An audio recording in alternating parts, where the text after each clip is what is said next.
자, 우리 하나님 말씀 보겠습니다. 하나님 말씀은 로마서 8장 12절에서부터 21절까지입니다. 제가 봉독 드리겠습니다. 그러므로 형제들아, 우리가 빚진 자로 돼 육신에게 져서 육신대로 살 것이 아니니라. 너희가 육신대로 살면 반드시 죽을 것이로되 영으로서 몸의 행실을 죽이면 살리니 무릇 하나님의 영으로 인도함을 받는 그들은 곧 하나님의 아들이라. 너희는 다시 무서워하는 종의 영을 받지 아니하였고 양자의 영을 받았으므로 아바 아버지라 부르짖느니라. 성령이 친히 우리 영으로 더불어 우리가 하나님의 자녀인 것을 증거하시나니 자녀이면 또한 후사 곧 하나님의 후사요 그리스도와 함께한 후사니 우리가 그와 함께 영광을 받기 위하여 고난도 함께 받아야 할 것이니라. 생각건대 현재의 고난은 장차 우리에게 나타날 영광과 좋게 비교할 수 없도다. 피조물에 고대하는 바는 하나님의 아들들이 나타나는 것이니 피조물들이 허무한데 굴복하는 것은 자기 뜻이 아니요 오직 굴복해 하시는 이로 말미암음이라. 그 바라는 것은 피조물도 썩어짐의 종로를 한 데서 해방되어 하나님의 자녀들의 영광의 자유에 이르는 것이니라. 아멘. 우리 잠깐 기도하겠습니다. 거룩하시고 또 긍휼과 자비와 인애가 풍성하신 여호와 아버지 하나님 앞에 감사와 찬송과 영광을 돌립니다. 아버지 하나님의 말씀을 우리가 더 깊이 깨닫고 알아가고 또 야다되어질수록 우리는 하나님께 대하여 더욱더 깊이 알게 되고 더 많이 하나님을 알게 되고 또 하나님이 내 안에 계신 것을 더욱더 확신하고 또 그것이 우리에게 더욱더 각인되는 것을 생각할 때 감사와 찬송과 영광을 돌립니다. 아버지 하나님, 이제도 사도 바울을 통해서 저희들에게 알려주시는 이 놀라운 진리의 말씀들이 저희들을 참으로 놀라게 하고 또 감동으로 저희들을 이끌어 들이시니 아버지여 참 하나님의 사랑을 우리가 다 어찌 말로 다 표현할 수 있겠습니까? 오직 그 사랑을 받은 사람만 그 사랑을 안다고 하였으니 아버지께서 저희를 사랑하시고 아버지께서 우리 안에 계신 그 사람들만이 하나님의 참 사랑을 우리가 알 수 있는 것이라 확신합니다. 이제 이 하나님의 말씀이 들려지는 모든 사람들에게는 하나님의 영이 우리 안에 계시고 하나님이 우리와 함께 하나가 되셨으니 우리는 그 사랑을 또 만끽하고 늘 감사하며 또 찬송과 영광을 돌립니다. 아버지 하나님이 이제 오늘도 로마서 8장 중반부에 있는 우리가 그러므로 우리가 다 죄에 대하여는 죽은 자요 하나님께 대하는 산 자요 생명의 성령의 법으로 말미암아 죄와 사망의 법에서 해방이 되었다고 하는 이 놀라운 사실로 말미암아 우리가 다 빚진 자라고 하는 주제를 가지고 오늘 우리가 하나님의 말씀을 묵상하려고 합니다. 하나님께서 오늘도 성령으로 저희들에게 충만하게 역사하여 주셔서 하나님의 말씀을 전하는 자나 듣는 자가 다 한 가지로 하나가 되는 놀라운 역사가 있게 하여 주시옵소서. 예수님의 이름으로 기도하옵나이다. 아멘. 자, 이제 오늘은 어제에 이어서 로마서 8장 두 번째 시간인데요. 오늘은 그러므로 형제들아 우리가 빚진 자라라는 그런 제목으로 우리가 함께 은혜를 받고자 합니다. 이제 항상 하는 얘기지만 우리가 이제까지 묵상하고 또 공부한 내용이 잘 숙지가 되거나 또는 야다하지 않은 상태에서 다음을 이야기하게 되면 항상 잘못된 길로 갈 수 있습니다. 그래서 우리가 이 앞전에 얘기했던 것들을 다시 한번 항상 내가 야다되었는지 또 내 안에 온전히 기록이 되었는지에 대한 확신이 있어야 됩니다. 그러므로라고 하는 말은 그리스도 예수 안에 있는 생명의 성령의 법이 죄와 사망의 법에서 너를 해방하였으므로라는 그런 뜻입니다. 또 예수 그리스도와 함께 죽고 장사 지낸 바 되고 그의 부활과 연합하여 새 생명 가운데 사는 자가 되었으므로라는 그런 뜻입니다. 죄와 사망에 대하여는 죽은 자요 하나님께 대하여는 산 자가 되었으므로라는 그런 의미가 담겨져 있습니다. 죄와 사망의 종에서 해방이 되었으므로 이제는 하나님을 위해 열매를 맺는 의의 종이 되었으므로라는 의미를 또 포함하고 있습니다. 물론 이제까지 이야기한 모든 것을 다 포함하는 것이겠죠. 죄와 사망에 대하여는 죽었고 하나님께 대하여는 살았으므로 하나님의 영, 곧 그리스도의 영이 내 안에 있으므로 라고 하는 말이 됩니다. 우리가 이제까지 공부한 이게 로마서 1장부터 7장까지 우리가 공부한 그 내용의 결론이 그겁니다. 생명의 성령의 법이 죄와 사망의 법에서 너를 해방하였으므로 그러므로 죄의 종에서 해방이 되고 하나님을 향한 의의 종이 되었으므로 형제들아 우리가 빚진 자다라는 말씀을 하고 있습니다. 그런데 우리는 전에 다 이렇게 생각하지 않았었어요. 다 이제 내가 구원받았으면 이제 나는 구원받았으니까 모든 게 다 끝난 거다라는 생각을 가지고 우리가 처음에 그렇게 다 살았었습니다. 그래서 우리 밴드에서도 이제는 내가 빨리 죽어서 하나님 우편에 갔으면 좋겠다라고 생각한 사람들이 엄청 많이 있었습니다. 나도 그렇게 생각했던 적이 있었으니 대부분의 사람들이 아마 처음에는 그렇게 생각했었으리라고 생각이 됩니다. 그런데 천부당 만부당 하신 말씀이고요. 사도 바울은 우리가 생명의 성령의 법으로 죄와 사망의 법에서 해방을 받았으면, 즉 죄의 종에서 의의 종이 되었다고 하면 우리는 빚진 자라는 겁니다. 그러니까 우리만 생각을 하고 내가 빨리 죽어서 하나님께 갔으면 좋겠다. 그래서 내가 이 육신의 고통을 빨리 벗었으면 좋겠다라고 생각하고 있는 사람은 빚진 자라면 그렇게 생각하겠어요? 안 하겠어요? 그러면 빚을 안 진 사람이에요.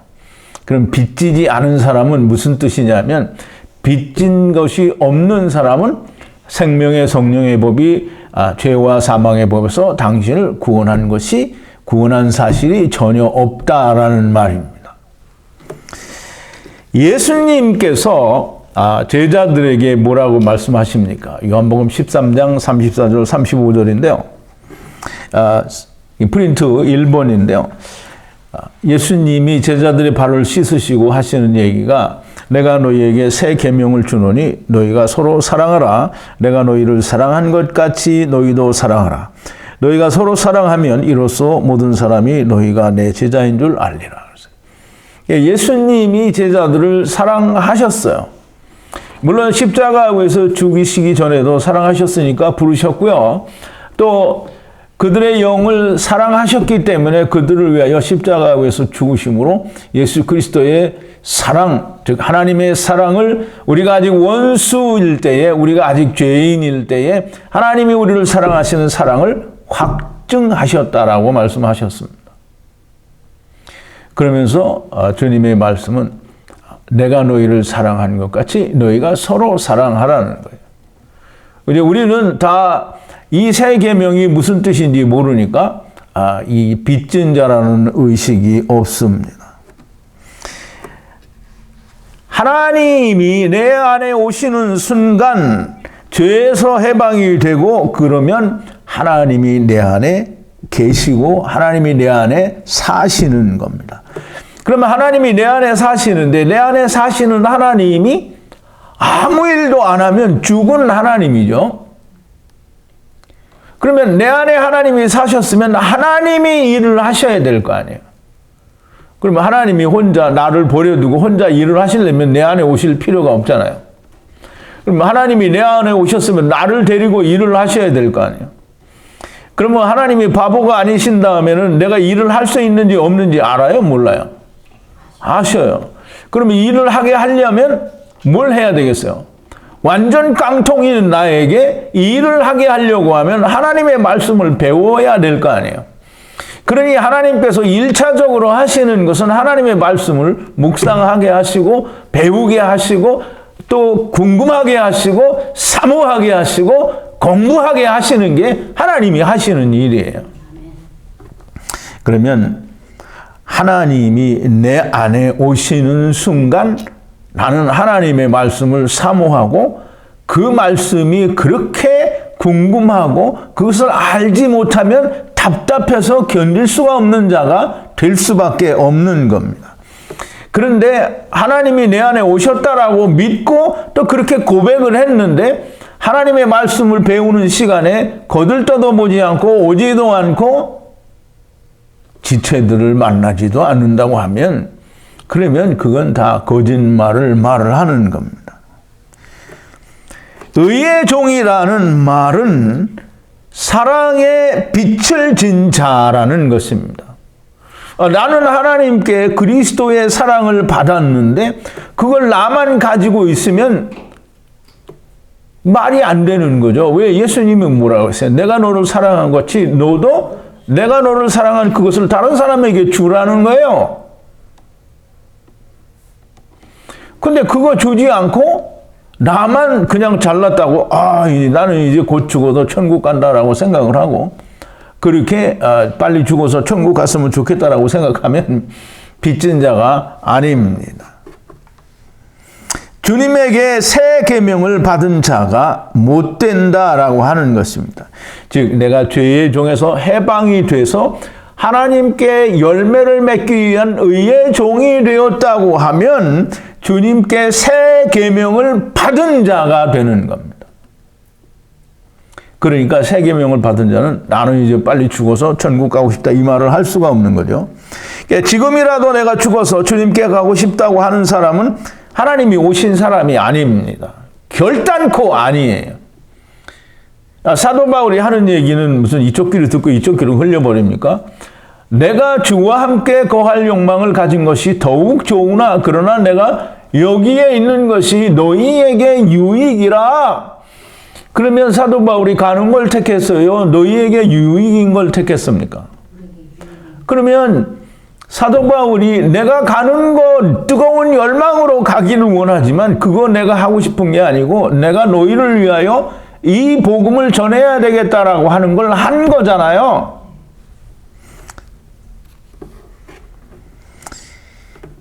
생명의 성령의 법이 없는 사람, 곧 하나님의 영이 없는 사람, 입으로만 생명의 성령의 법이 나를 죄와 사망의 법에서 해방하였다라고 그렇게 고백하는 사람은 하나님의 영이 없는 사람이고요. 하나님께로부터 받은 사랑이 없는 사람입니다. 그러면 하나님께로부터 받은 사랑이 없으면 뭘 주겠어요? 사랑이라는 걸 주려고 원하는데 그 사랑은 하나님의 것이 아니라 자기 걸 주게 되는 거예요. 그래서 그걸 주면서 자기가 착각을 하는 거죠. 하나님이 나를 사랑하신 사랑을 내가 이 사람에게 주는 거다라고 착각을 하는 거예요. 하나님께로부터 받은 것이 없으니까 자기 걸 줄 수밖에 없는 거예요. 그러나 주님은 뭐라고 하셨습니까? 너희 것으로 사랑하라고 하지 않았고요. 내가 너희를 사랑한 것 같이 너희가 서로 사랑하라는 거예요. 주님께 받은 사랑이 없으면 결단코 주님의 사랑을 줄 수가 없습니다. 그러니까 자기 것, 땅의 것, 세상 것을 주면서 사랑이라고 하고 그리고 자기가 사랑을 했다라고 착각을 하는 것입니다. 하나님의 영이, 즉 그리스도의 영이 내 안에 있는 사람은 주님이 세상을 사랑하신 그 사랑을 다른 이에게 나눕니다.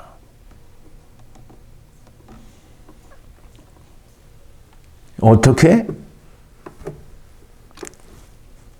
때가 될 때까지, 내가 복음을 전할 수 있게 될 때까지 기다리고요. 그리고 내가 하지 않습니다. 하나님이 하실 때까지 기다리고요. 그리고 하나님이 하실 때까지 기다렸다가 그걸 전하게 되면 그 사람은 반드시 듣게 되어 있고요. 혹 듣지 않게 되면 결국은 당신은 둘째 사망에서 구원을 받게 될 겁니다 라고 말을 해줄 수 있으면 그게 주님이 세상을 사랑하신 것 같이 우리가 세상을 사랑하는 거예요. 이스라엘을 하나님이 사랑하셨지만 이스라엘 가운데 믿는 사람이 극히 적었던 것처럼 우리가 복음을 전할 때에도 마찬가지입니다. 듣는 사람은 극히 적을 수밖에 없고요. 여러분 주위에 있는 사람들 중에 한 사람일지도 모르고요. 두 사람일지도 모릅니다. 여러분들 생각처럼 내가 이 말을 전하면 듣는 사람들이 다 구원을 받고 다 들으리라 생각을 하면 정말 큰 오해입니다. 주님이 오셔서 전할 때에도 정말 듣지 않았어요.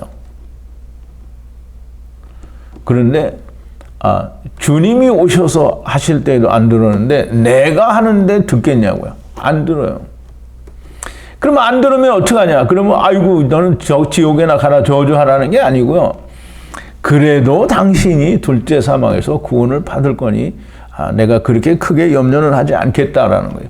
예수님이 이스라엘에 대해서 이 세상 기독교회나 신학은 이스라엘이 다 다시 회복이 된다라고 말을 하고 또 하나님이 돌이키신다라고 말을 하지만 실제로 그들이 둘째 사망이 구원인 것을 전혀 알지 못하는 거예요. 그리고 이스라엘의 회복을 물리적인 그 지역적인 땅에 있는 이스라엘의 회복으로 이해를 하고 있으니까 이건 정말 허망한 소리를 하고 있는 겁니다.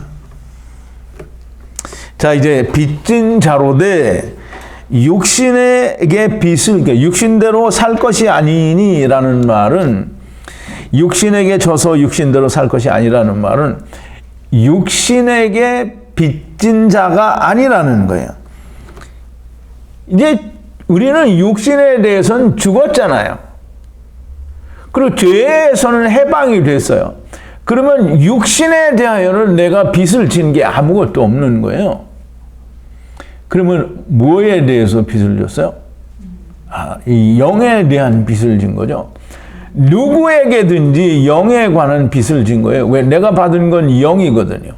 하나님의 영이요, 그리스도의 영이요, 생명의 성령의 법을 내가 받았어요. 그리고 이걸 내가 누군가에게 주어야 되는 빚을 가지고 있는 겁니다. 빚이라고 해서 빛이 비치는 빚이 아니고요. 빚을 가지고 있는 거예요. 누구에게든지 나는 빚이 있는 거예요. 사도 바울은 뭐라고 해요? 내가 모든 사람에게 빚진 자라고 얘기를 하잖아요.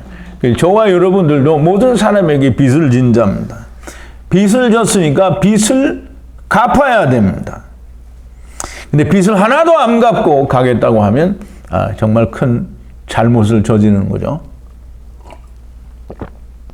잘못을 저지른다기보다는 하나님이 그 안에 안 계시다라는 결론을 내릴 수밖에 없게 되는 겁니다.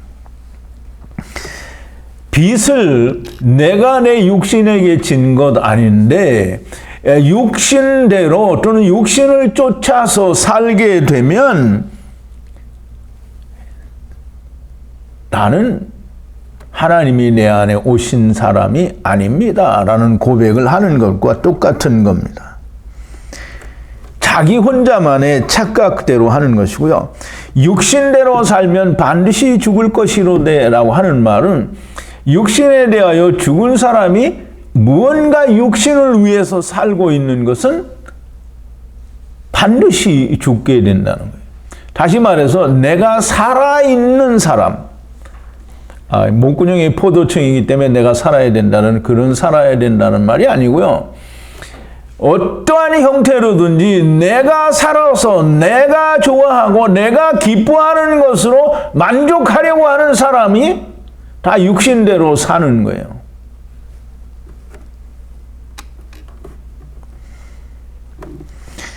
땅의 것, 세상 것, 육신의 어떤 마음에 기뻐하는, 즉 탐심, 내 욕망을 채우기 위한, 즉 다시 말해서 내가 살아있는 사람은 반드시 죽을 수밖에 없다라는 거예요. 이미 죽은 자이지만 또 죽는 거죠. 그 육체도 죽음에서 벗어나지를 못한다라는 말이. 그러나 영으로서 몸의 행실을 죽이면, 영으로서, 이게 기독교에서는 다 그렇죠.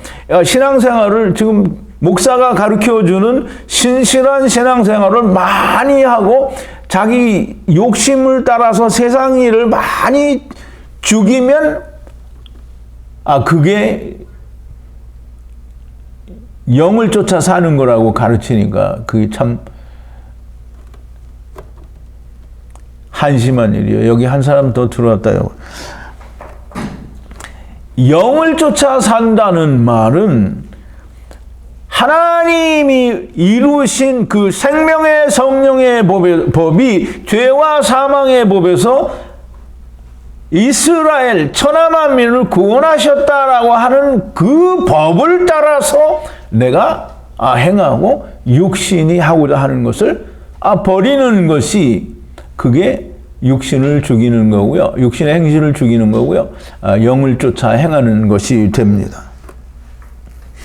그렇게 내가 세상에서의 그 나의 어떤 그 좋아하는 것을 자제하고 절제하는 그것이 아니라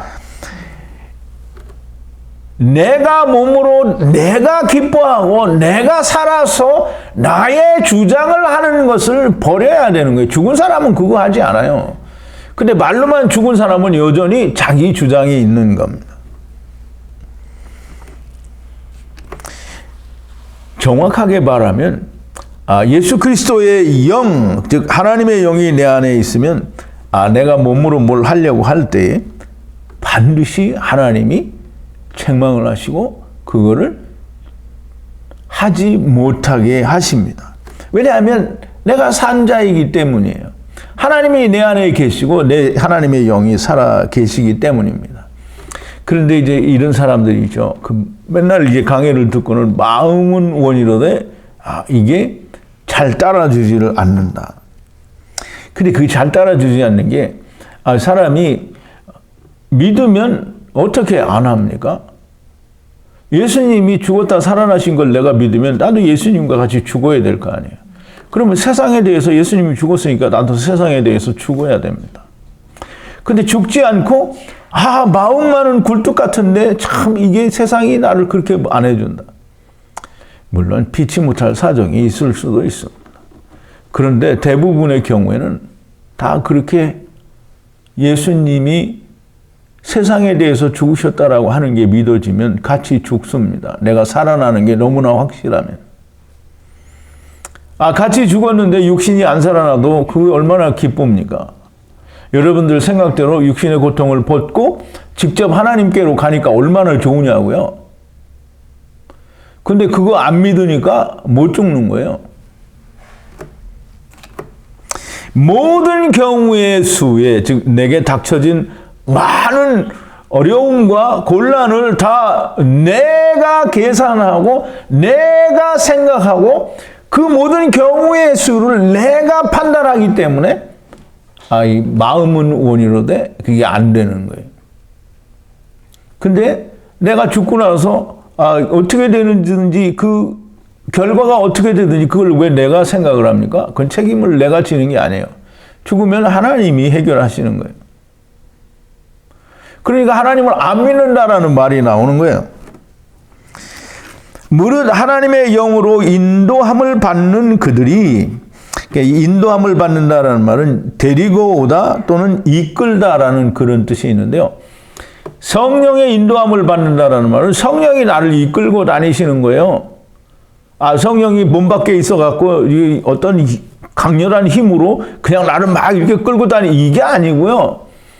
하나님이 내 안에서 말씀을 하시죠. 성령이 말씀을 하신단 말이죠. 인도를 하신단 말이에요. 근데 그런 게 전혀 없다고 하면 그러면 하나님이 내 안에 계신 게 아닙니다.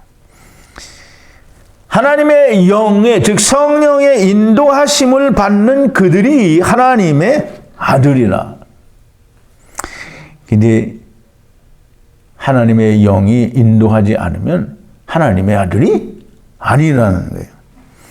너희는 다시 무서워하는 종의 영을 받지 아니하였고, 이 세상에 대해서 죄에 대하여 죽었는데 무슨 무서워하는 종의 영이 왜 있어요? 죽었는데.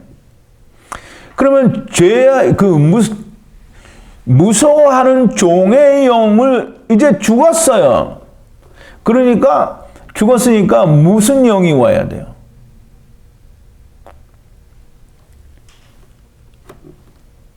양자의 영이 와야 됩니다. 다른 것을 받아야 되는데 종의 영이 아니라, 종의 영은 이제 갔어요. 내가 죽었으니까. 그러면 이제 하나님께 대하여 살았으니까 하나님의 영, 그리스도의 영, 즉 성령님께서 내 안에 오신다 이 말이에요. 그걸 양자의 영이라고 하는 거예요. 그러면 이제 사람들이 궁금하죠. 아니, 우리가 본래 다 하나님의 아들들이었는데 왜 양자의 영이냐? 그냥 아들의 영이라고 하면 되는 거지. 그런데 여러분 잘 생각해야 됩니다. 우리는 다 과정을 건너뛰고 그냥 내 생각만 가지고 생각을 해요. 예수님이 이스라엘 백성들에게 뭐라고 했어요? 너희는 너희 아비 마귀에게서 났다라고 하죠. 그러면 이스라엘이 뭐라는 거예요? 마귀 새끼라는 거죠. 그 마귀의 자식이에요. 그럼 마귀의 자식이 다시 하나님의 아들이 되려면 양자를 삼아야 아들이 되는 거예요. 그게 법적인 절차가 그렇다라는 겁니다. 그러나 본래의 하나님의 아들이니까 우리가 본래 하나님의 자리로 돌아가는데요. 지금 사도 바울이 설명하는 것은 이 법을 아는 자들에게 설명을 하는데요. 너희가 법을 아느냐? 그럼 법이 이렇게 너희가 마귀 새끼들로 다 되었었는데 이제 다시 하나님의 아들로 입적 양자를 하는 거라는 거예요. 그래서 양자의 영을 받았다라고 말을 하는 거고요. 양자의 영을 취한 것, 즉 하나님의 영을 라카흐, 즉 하나가 된 그 안에서 아바 아버지라 크게 부르짖느니라 그랬어요. 이게 크게 부르짖는다라는 말은 이제 하나님이 우리 아버지이기 때문에 큰 소리 친다라는 거예요. 당당하게 하나님이 우리 아버지라는 걸 얘기한다라는 거죠. 성령이 친히 우리 영으로 더불어 우리가 하나님의 자녀인 것을 증거하시나니 그랬네요. 이게 이제 한글로 번역을 해서 이해를 하는 거는 물론 잘 이해를 하면 되겠습니다만은 좀 항상 이 사전 지식이 없으면 애매모호한 그런 번역이 됩니다. 성령이 친히 우리 영으로 더불어, 즉 성령님께서 우리의 영과 하나가 돼서 네가 이제는 하나님의 아들이다라고 하는 것을 친히 증거하신다라는 거예요. 하나님의 아들이 된 것을 증거하신다는 거예요. 이게 이제 사람들의 생각에 내가 이렇게 교회 생활을 열심히 하고 또 신앙생활을 우리 목사님이 말하는 대로 내가 뭐 주일 성수 잘하고 11조 잘 내고 청년회도 무슨 뭐 여전도회도 무슨 이 모임에도 다 열심히 내가 하니까 그럼 내가 하나님의 영이 내 안에 있고 하나님의 영이 나를 이걸 시키니까 내가 하나님의 영이 내가 안에 있는 하나님의 아들이구나. 이렇게 하는 게 아니라는 거예요. 내 생각이나 추측이 아니라 하나님의 영이 내 안에서 내가 하나님의 아들인 것을 증거하신다라고 하는 말은 성령님이 나를 이끄시고 성령님이 원하시는 일을 하고 내가 움직일 때 성령님이 원하시는 대로 내가 움직이고 있다라는 것이 내가 하나님의 아들의 영을, 즉 양자의 영을 받았다라고 하는 증거가 된다라는 거예요. 내가 좋아하고 내가 기뻐하고 내 마음에 흡족한 것을 모두가 탐심이고요. 그게 다 내가 살았기 때문에 결국은 죄의 종이기 때문에 내 속에서 나타나는 것이고요. 그렇게 하는 것은 성령님이 내 안에서 친히 내가 하나님의 아들인 것을 증거해 주시는 게 아니고요. 내가 나를 증거해 주는 거예요. 하나님이 오셔서 내가 기뻐하는 것과 이 세상의 일이 내 마음에 흡족하게 이루어져서 기뻐하는 것과는 그 기쁨의 차이가 다릅니다. 종류도 다르고요. 그 깊이도 다를 뿐만 아니라 그 기쁨의 그 거룩함이 그 속에는 있다라고 하는 것. 세상 걸로 말미암아 기쁘고 좋은 건 거룩함이 없어요. 그냥 기쁘고 좋은 것일 뿐이에요. 성령이 없는 사람은 성령님께서 인도해 주셔서 내가 기뻐하는 것과 내가 내 마음에 흡족하고 내가 나가 좋아서 기뻐하는 것과 구분이 안 돼요.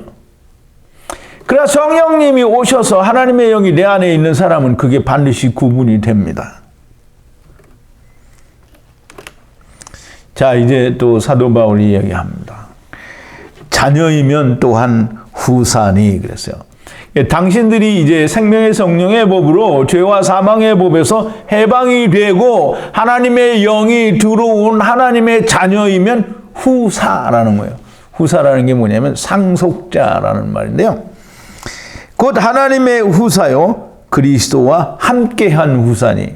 그러니까 이제 내가 그리스도 안에 있잖아요. 그리스도는 내 안에 있어요.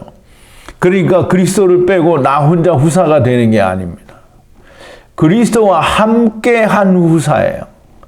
그러니까 이 사도 바울이 이 말을 하면서 뭐라고 하느냐면 그리스도 안에서 상속자이니 그와 함께 영광을 받기 위하여는 고난도 함께 받아야 된다라고 얘기를 합니다. 하나님의 영광은 이게 독사조인데요. 독사조를 영광이라고 하고 독사를 영광이라고 하는데요. 독사라고 해서 독이 있는 뱀을 독사라고 하는 게 아니고요. 하나님의 영광이 독사고요. 이 하나님께서 우리에게 그 영광을 주시는 것을 쉼독사조, 함께하는 영광을 말하는데요. 또 이 고난이라는 말은 이제 파스코라는 말인데요. 이 함께하는 고난을 쉼파스코라고 합니다. 그래서 우리가 영광을 받는데 그리스도 없이 나 혼자 영광을 받는 게 아니고요. 그리스도와 함께하는 쉼 독사조를 우리가 받으려고 하면 그리스도와 함께 쉼 파스코를 해야 된다라는 거예요.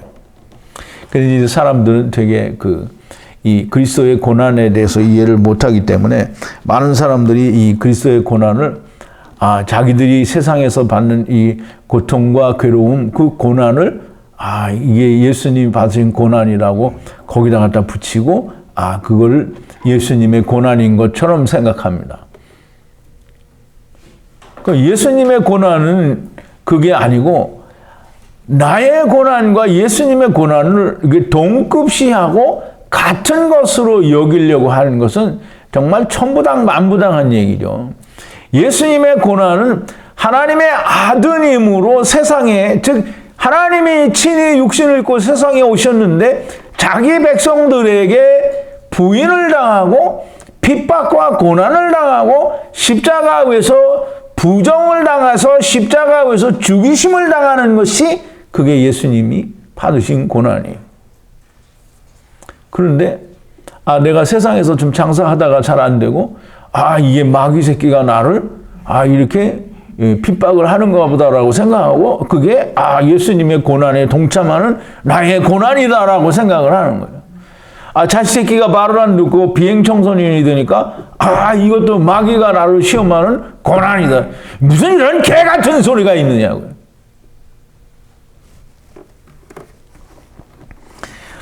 내가 세상을 살면서 괴로운 그 고난은 예수님이 받으신 고난이 아니에요. 그것은 쉼파스코가 아니고 내가 죄인으로 세상에 왔기 때문에 내게 일어난 죄의 결과를 말하는 거지 무슨 그게 예수님의 고난과 같이 하는 고난이라 말도 안 되는 헛소리를 하는 거예요. 예수님이 세상에 대하여 모든 것에 부정을 당하고 죽으신 것처럼 나도 세상에 대하여 나의 모든 것을 부정하고 예수님과 함께 죽는 것이 쉼파스코 함께 죽는 거예요.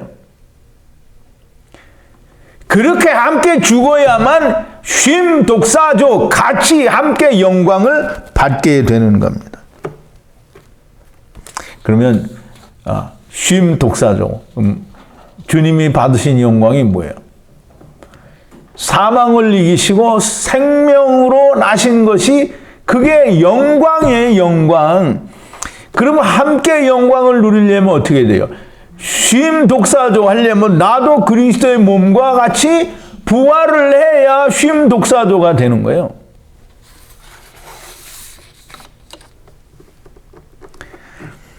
예, 주님 받으신 고난에 대해서 우리가 조금 더 좀 생각을 해보는데요. 이 고난이라는 말은 파스코라는 말이고요.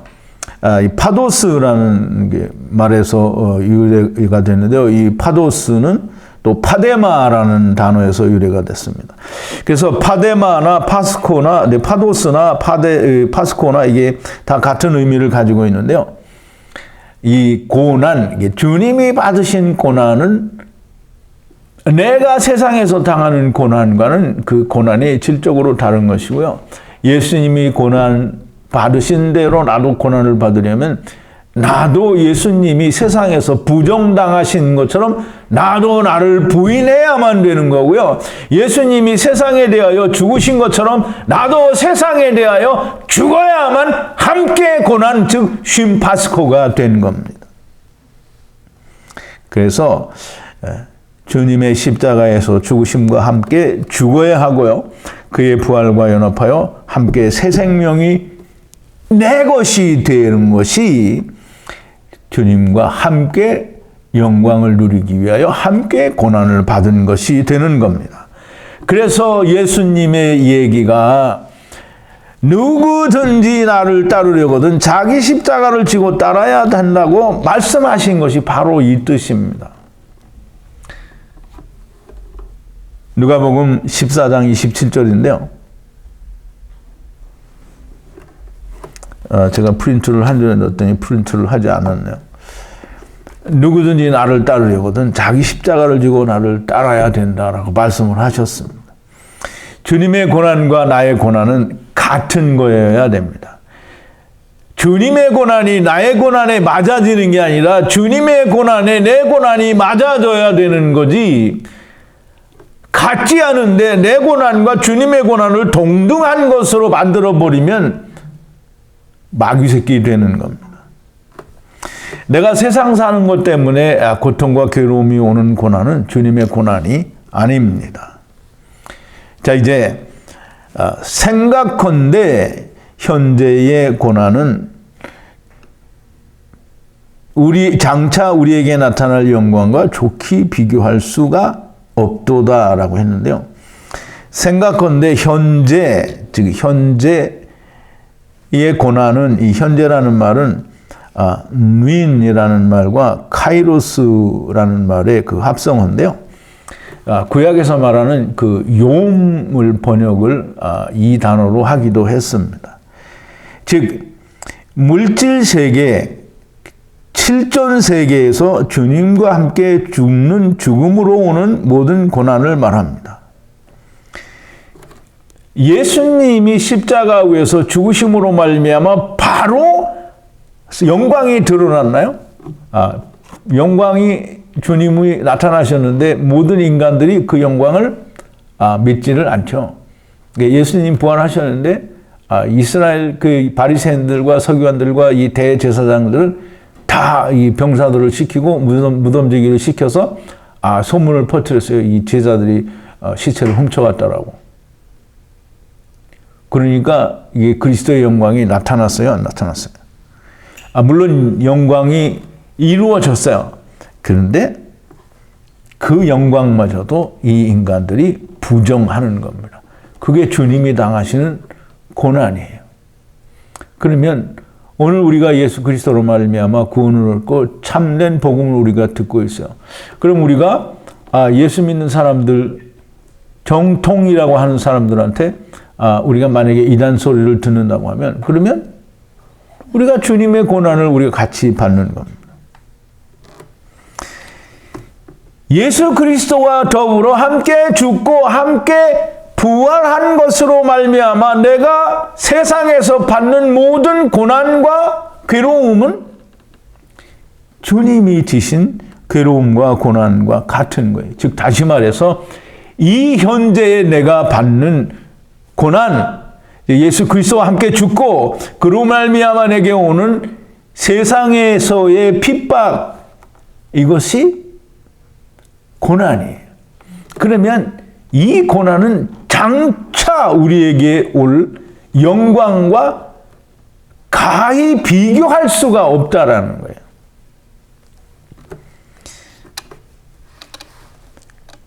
근데 이제 우리가 좀 잘 생각해야 되는데요. 항상 그 사람들은 어떤 그 가치 기준이나 어떤 그 비교의 대상을 느끼는 것을 항상 인간의 감정을 기준을 가지고 느껴보려고 해요. 그러니까 현재의 고난은 장차 올 우리가 이렇게 받을 영광과 좋게 비교할 수 없도다 이렇게 얘기했는데, 그걸 우리가 인간의 감정으로 느끼면 그게 뭐 그렇게 큰 차이가 있는지를 잘 몰라요. 그러면 우리가 하나님이 말씀해 주시는 세상 일과 하나님 나라의 이 기준에 대해서 조금 우리가 차이를 알아야 되는데요. 하나님 나라의 영광은 일시적인 것이거나 잠시 있다가 사라지는 게 아니고요. 말 그대로 영원한 겁니다. 즉 우리가 육신의 세상이 끝나서 둘째 사망에서 또는 첫째 부활에서 우리가 온전하게 하나님의 집을 입게 되면 그 후에는 영원, 중간에 끊어지거나 쉼이 없는 영원입니다. 그 영원은 우리가 가히 짐작할 수 없는, 육신의 몸을 가지고는 영혼이라는 것을 말로만 표현할 수 있지요. 그거를 느낄 수는 없습니다. 근데 그거를 하나님이 느끼기에 조금은 도움이 되게 하기 위해서 말씀을 하십니다. 물질 세계의 그 시간과 영원이라고 하는 것을 비교를 해서 말씀을 하시는데요. 시편 90편 9절입니다. 2번인데요. 우리의 모든 날이 주의 분노 중에 지나가며 우리의 평생이 일시간에 다하였나이다 그랬어요. 그럼 이제 일시간이라고 그러는데 내가 이거를 한문으로 생각을 하기를 한 번 식사하는 시간이다라고 그렇게 생각을 했었는데요. 원어를 보니까 식사하는 시간이 아니고요.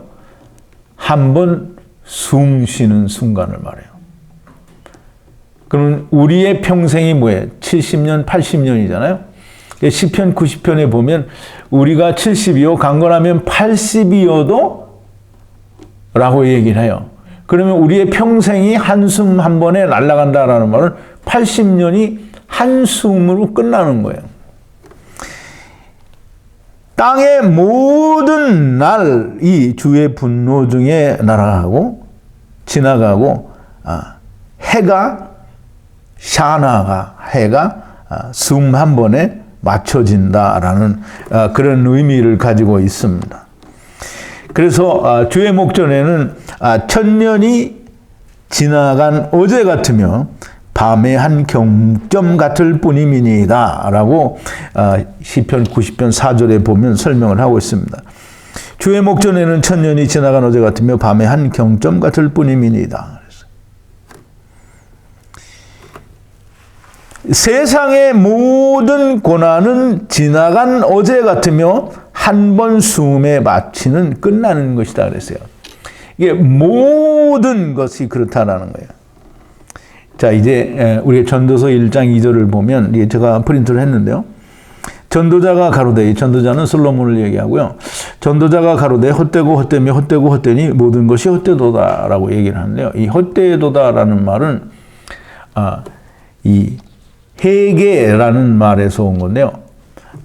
해계는 숨 한 번 쉬는 것을 해계라고 하는데요. 스트롱 코드는 1899고요. 숨 한 번 쉬는 걸 해계라고 하고요.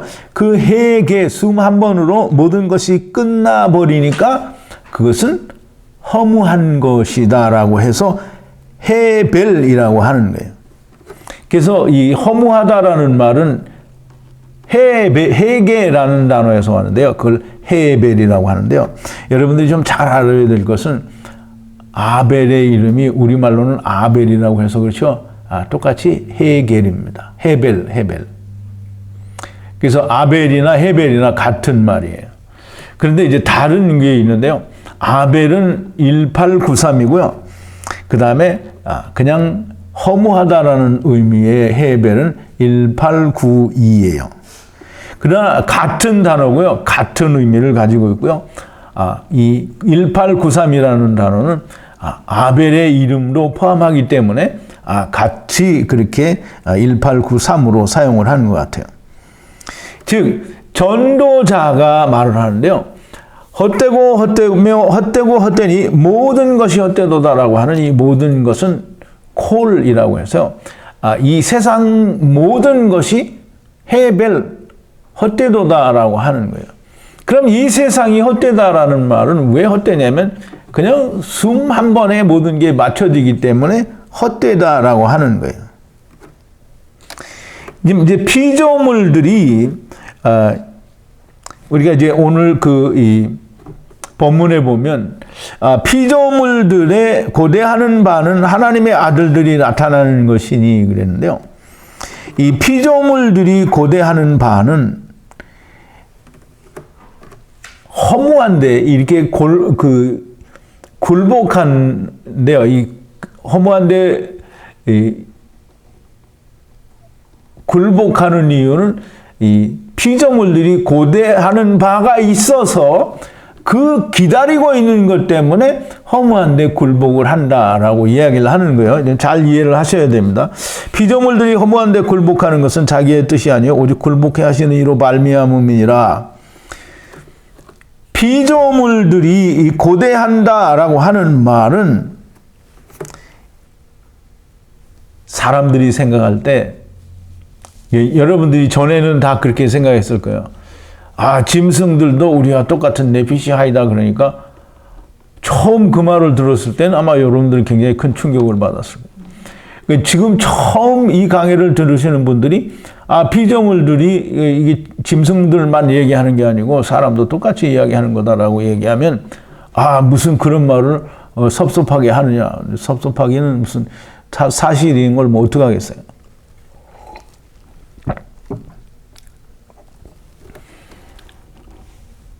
짐승들도 죽으면 흙으로 돌아가고 영은 주신 하나님께 돌아간다라고 전도서에서 틀림없이 이야기하고 있습니다.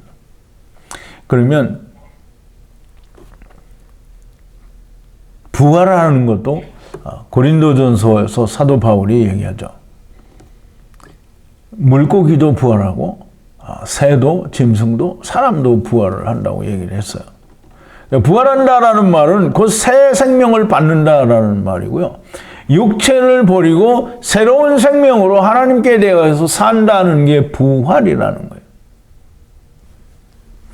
그러면 인간들은 다 자기는 피조물이 아니라고 생각하는데 그거는 정말 성경을 모르는 헛소리를 하는 거고요. 다 똑같이 흙집에 있는 그래서 짐승이나 나나 다 똑같다라고 하는 거예요. 이게 피조물들의 고대하는 바는 이게 지금 이 고난과 장차받을 영광과는 좋게 비교할 수 없다라는 말씀을 여러분들의 설명을 드리면서 이 말을 하는 거예요. 잘 이해를 하시기를 바랍니다. 이 피조물들이 허무한데, 즉 이 세상이 허무한 데에 굴복하는 것은 숨 한 번에 지나가는 것이기 때문이기도 하지만 하나님의 아들들이 나타나기를 기다리는데요. 자기들이 원해서 하는 게 아니고요. 굴복해 하시는 이유로 말미암아 이 허무한데 굴복하고 있다는 거예요. 그러므로 하나님의 아들들이 나타나게 되면 자기들도 하나님의 영광의 아들의 영광에 이르는 데에 동참하게 되기 때문에 그거 기다리고 있다라는 거예요. 근데 이제 여러분 좀 잘 생각해 봐야 됩니다. 여러분들은 학수고대하는 게 뭔가요? 여러분들이 왜 하나님을 믿고 여러분들이 왜 하나님의 말씀을 공부하고 왜 예수를 믿고 하나님을 믿어요? 뭐 또 여러 가지 답을 생각할 거 없어요. 여러분들이 하나님의 아들로 돌아가기 위해서잖아요. 그러면 여러분들이 바라는 것도 여러분들이 하나님의 아들들로 나타나기를 고대하고 바라는 거예요. 짐승들이 그거 바라는데요. 하나님의 아들들로 돌아가기를 바란대요. 왜냐하면 짐승들은 자기들이 원치 않았으나 하나님께서 굴복해 하시는 그 하나님에 의해서 허무한 데 굴복을 하고 있다는 거예요. 왜냐하면 허무하다라는 말은 잠시 잠깐이면 지나가기 때문이라는 말도 포함을 하고 있는 겁니다. 여러분들이 고대하는 것도 하나님의 아들이 되는 것을 고대하고요. 짐승들도 하나님의 아들로 나타나는 것을 고대하는데요. 세상에서 잘 먹고 잘 사는 것이 내가 바라는 것이고 고대하는 것이면 당신들은 짐승만도 못한 인간이 된 거예요. 내가 원하는 것이 하나님의 아들로 나타나는 것이면 똑같은 네피시 하이들도 다 똑같이 하나님의 아들들로 나타나는 것입니다.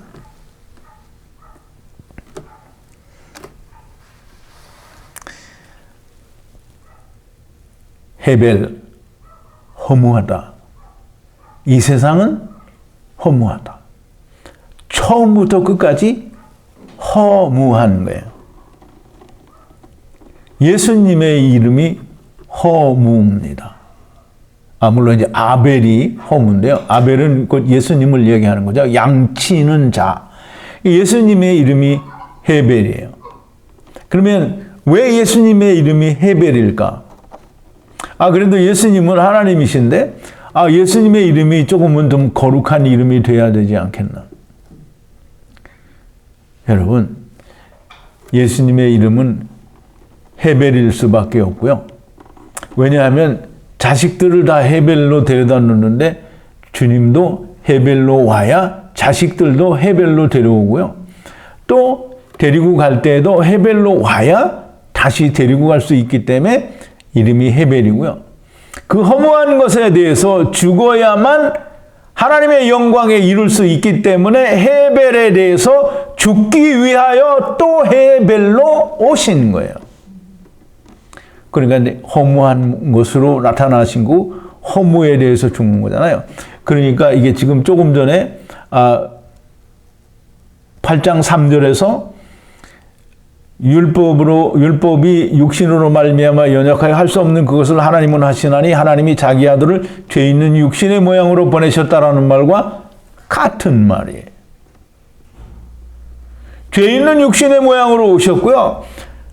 죄인들이 허무한 곳에 예수님도 허무한 곳에 허무한 세상에 오셔서 허무한 세상에 자식들을 놓고 가셨다가 다시 또 허무한 세상에 허무라는 이름을 가지고 오셔서 허무에 대하여 죽으시고 허무한 인생들을 데리고 가시는 이 세상이 다 허무한 것입니다. 모든 것이 허무해요. 다 헤벨입니다. 우리가 다른 피조물들도 우리들도 똑같이 하나님이 만드신 실존하는 현재, 즉 현실 세계, 물질 세계는 헤벨, 허무하고요. 일순간에 날아가는 거고요. 주님이 보실 때에는 1000년이 지나간 어제 같다. 사도 베드로는 1000년이 하루 같다라고 얘기를 했죠. 그러면 하나님의 그 영원의 세계에서 바라보는 이 인간이 이 세상에 왔다가 가는 그 기간은 뭐 우리 인간들이 말할 때는 뭐 몇 수십억 년, 뭐 몇 수백억 년, 몇 백만 년이 됐다고 하는데요. 그래서 이제 지네들이 그렇게 계산을 하고 싶으면 그렇게 계산을 해도 상관은 없겠죠. 물론 그건 자기들만의 계산이니까. 그러나 하나님의 계산은 이게 성경의 기록은 10,000년을 넘지 않는 거예요. 그래 인간이 만들어 놓은 것을 자꾸 성경에 갖다 끼워 놓고서는 이게 이렇다라고 얘기를 하면 하나님의 말씀을 부정하는 게 됩니다. 이 세상은 허무하고요.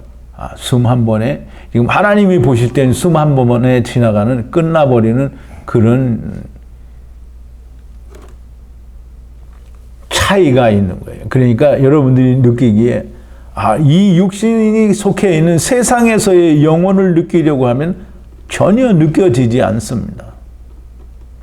그러니까 어떻게든지 우리가 하나님의 관점이나 하나님의 시각 속에서 영원이라고 하는 것을 조금이나마 느껴보려고 하면 시편 90편에 있는 말씀을 정확하게 이해를 하고 깨달으면 지금 사도 바울이 이야기하는 현재 우리가 받는 고난은 장차 우리가 받을 영광과 좋게 비교할래야 비교가 되지 않는다라는 거예요. 자, 이제 말씀을 좀 정리를 합니다. 아버지와 아들과 내가 하나가 되는 영광을 얻기 위해서는 주님이 당하시는 그 고난을 나도 함께, 즉 쉼 파스코를 해야 됩니다. 그래야 쉼 독사조가 되고요. 주님은 세상이 헛되다라고 믿는 자들을 구원하시기 위해서 오셨습니다. 땅에서 잘 먹고 잘 살는 것이 하나님의 도우심이고 축복이고 하나님의 영광이라고 믿는 한 구원이라고 하는 것은 그 사람에게 존재할 수가 없습니다. 주님의 이름은 헤벨이고요. 우리도 이 세상에 헤벨이어야만 됩니다. 주님은 죄 있는 육신의 모양으로 오셨고요. 우리가 죄 있는 자로 드러나지 않으면 주님을 만날 수 없습니다. 이제 제가 설명을 드리다 한 가지 빠뜨린 게 있는데요. 이 하나님의 아들들이 나타난다라고 하는 말은 나타난다라는 말은 그 헬라어로 아포칼립시스라는 말인데요. 덮개를 벗긴다는 거예요. 이게 덮어져 있는 거를 덮개를 벗겨서 환히 드러내는 거를 말합니다. 하나님의 아들들이 다 어디에 덮여 있어요? 흙에 덮여 있죠? 흙집으로 다 덮어놨으니까 흙에 덮여 있단 말이에요. 그럼 그 덮개를 벗기면 하나님의 아들들이 나와요. 그 영이 나온단 말이죠. 그래서 이 아포칼립시스라는 말은 히브리어의 그 에르와, 즉 에르바 혹은 에르와라는 말과 같은 말인데요. 스트롱 코드가 6172고요. 이 벌거벗었다라는 말입니다.